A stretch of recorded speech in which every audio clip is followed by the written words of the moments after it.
Paulit-ulit na ang multo ng madring ito ay nagpapakita. Tila ba ito ay hindi matahimik at mayroong hinahanap? Binansagan na ang pinakanakakatakot na lugar sa Inglaterra. Unang itinayo ang Borley Rectory ng taong 1863. Ngunit bago pa ito naging tirahan ng mga pastor, ay dati na ito na isang monasteryo. Nang unang bahagi ng ika-18 siglo, mga monghe ang doon muna ay una na nakatira. Malapit sa monasteryo ng mga monghe ay ang simbahan naman na siyang tinitirahan ng mga madre. Nang minsan ay mapadaan ang isang bagong madre, una nitong nasilayan ang monghe. Kalaunan ang dalawa ay naging malapit na magkaibigan. Ngunit sadyang ang puso ay hindi natuturuan. Mula sa pagiging malapit na magkaibigan, tuluyan na umibig silang dalawa sa isa't isa. Ngunit dahil sa sinumpaang tungkulin nila, alam nila ang pag-iibigang ito ay matindi na ipinagbabawal.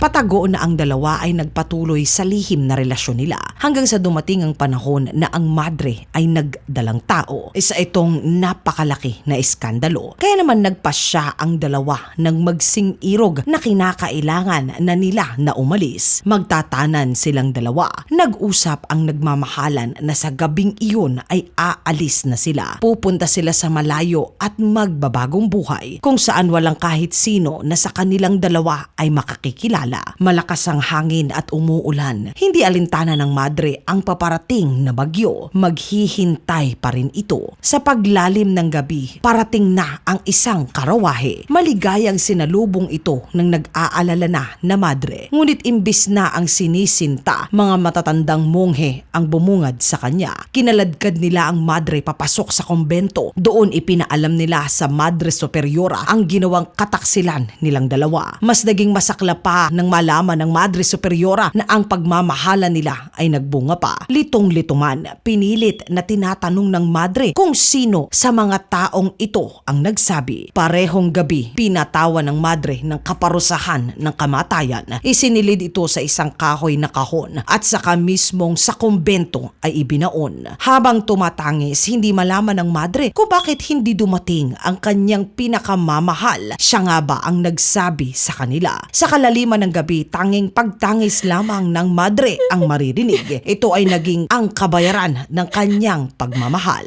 Matapos ang lagpas sa 100 taon, ng ika-19 na siglo, ang monasteryo ay isa ng rektoryo. Ang lugar naman na ito ay siyang naging tahanan ng mga pastor at kanilang buong pamilya. Sa paglipat ni Reverend Bull, una nitong inireport sa mga kinauukulan na palagi itong nakaririnig ng tila pagtangis ng isang babae sa kalagitnaan at kalaliman ng gabi. Kahit pang mga alipin at kasambahay ay palagi ang naririnig ang pag-iyak. Hindi naman nila malaman ang pinanggagalingan, hindi nila malaman kung ito ay nasaan. At dahil nga hindi nila mawari, ipinagpalagay na lamang na ang lahat ng ito ay gagagawan ng multo ng isang dilag. Nang ika-1929 matapos na pumanaw ang unang pastor na doon ay nakatira, lumipat naman ang buong pamilya ng pastor na si Reverend Guy Eric Smith. Doon mas naging matindi ang nararanasan ng kanyang buong pamilya. Minsan sa gabi nakikita nila na may naglalakad sa kanilang hardin. Paminsan naman ay nakikita nila na ito ay paikot-ikot sa loob ng kanilang kabahayan. Ang mga kasangkapan ay kusang gumagalaw. Ang mga ilaw ay namamanglaw. Sa tindi ng pagpaparamdam sa kanila, ang mag-asawang Smith kasama ang buong pamilya nila ay nilisan ang sinasabing pinagmumultuhan na tahanan. Sumunod na doon ay lumipat naman ang pastor na si Lionel Foster at ang may bahay nito na si Marianne. Ngunit sadyang ang espiritu ng madre ay hindi pa rin talaga na matahimik. Mas naging agresibo ito. Kung noon ay aparisyon lamang ang nakikita galing sa kanya, ngayon ay may sulat na sa dingding ang iniiwan para sa may bahay na si Marianne. Sa dingding ng tahanan, paulit-ulit na nagkakaroon ng sulat. Ayon sa mensahe, nakikiusap ito kay Marianne na ito ay humihingi ng tulong. Dahil dito inayos ng pastor na si Lionel na bendesyonan at gawan ng eksorsismo ang mismo na tahanan. Ang gawang ito ay tila ba minasama ng espiritu. Nagsimula itong maging bayolente. Inaatake ng kaluluwa ang sanggol na supling ng mag-asawa. Minsan sa harap ng bisita, habang nagkakasiyahan lahat sila, ang alak na iniinom nila ay bigla na lamang naging tinta ng ballpen. Dahil dito nag-alsabalutan agad ang buong pamilya pamilya ng Foister. Sa pag-alis naman ng pastor, maiging kumalat ang balita sa maliit na pamayanan ng Inglaterra. Nakuha nito ang atensyon ng isang sayentipiko na si Harry Prince. Nang taong 1937, nirentahan ni Harry ang pinagmumultuhan daw na tahanan. Doon ayon sa tala na nag-eksperimento itong si Harry. Tinangka nito na patunayan kung mayroon nga ba na ang tinatawag nila na ang buhay matapos ang buhay. Isang gabi, nakarinig ng ingay ang mga doon ay malapit na nakatira. Saka biglang nagliyab ang buong kabahayan. Ayon sa kwento na nagpakita ang aparisyon ng madre, sinabi ni Harry ang totoong nangyari. Kaya hindi na darating pa ang monghe na hinihintay niya ay dahil ng gabi na sila ay dapat natatakas na. Nahuli nila ang monghe na iniibig niya. Dinala nila ito sa ilalim ng monasteryo at saka inalisan ito ng ulo. Isa sa kaibigan ng monghe ang isinumbong ang kanyang plano. Ayon kay Harry na bigla na lamang daw na nagliparan ng mga gamit sa buong kabahayan kasama na ang kandila sa sala na siya namang nagbunsod na magliyab ang buong dati na monasteryo sa pagkakasunog ng Borley Rectory. Wala nang nagtangka pa na ito ay ipaayos hanggang sa tuluyan na ito ay ipa-demolish ng taong 1943 sa kasagsagan ng pag-aalis nila ng mga natitirang mga bato galing sa monasteryo ay nakakuha sila ng mga buto ng mga tao. Ito ay nakabaon sa mismong pundasyon at sandigan ng monasteryo. Mga katilagalog ko, magpasa hanggang ngayon, patuloy pa rin ang aparisyon ng sa ngayon ay bakante na at abandonado na dating monasteryo. Patuloy pa rin na doon nakikita ang aparisyon ng madre. Paikot-ikot ito at maging ang kaluluwa ng monghe na walang ulo ay doon na rin ay nakikita. Tila ba silang dalawa ay naghahanapan pa? Umaasa na magkikita sila at ipagpapatuloy ang pagmamahalan na naudlot ng sinauna na panahon. Mga katinagalog ko, ano ang pangalan ng first love nyo? Isulat po ang inyong sagot sa comment section sa ilalim. Excited po ako na ito ay ating basahin. Mga katinagalog ko, maraming salamat po sa pagsama ninyo sa nakakatakot na segment